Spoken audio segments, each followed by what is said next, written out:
didn't take the drugs with me, but I had on the fentanyl patches, and that's the only way that I was able to make the trip from Mobile, Alabama to North Carolina, because I had to get off one plane and get on another plane just to make it to North Carolina. So that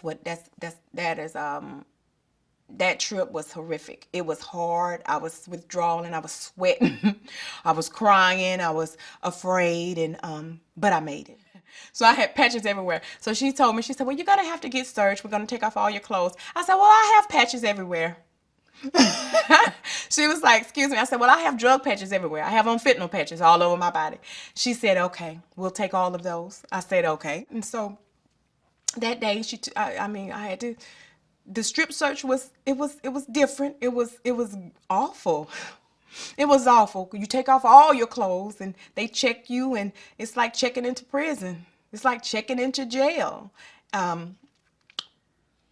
That was an experience, but I made it through that. And my first night was awful. On my second week of rehab, I decided that I was doing okay and that I really was recovering and that I can live this life drug-free.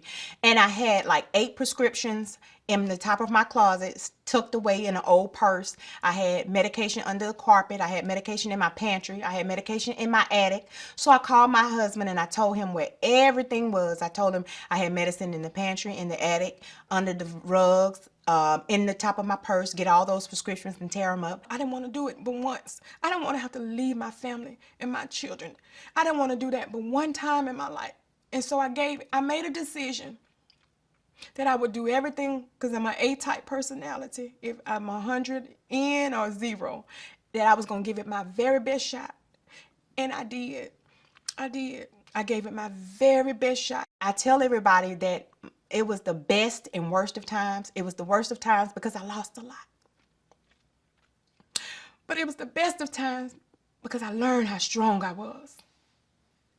I learned that I could do it. I learned that I'm better than being an addict. And I learned that if you do the work, you can live a drug-free life and you can be happy again. I'm happy.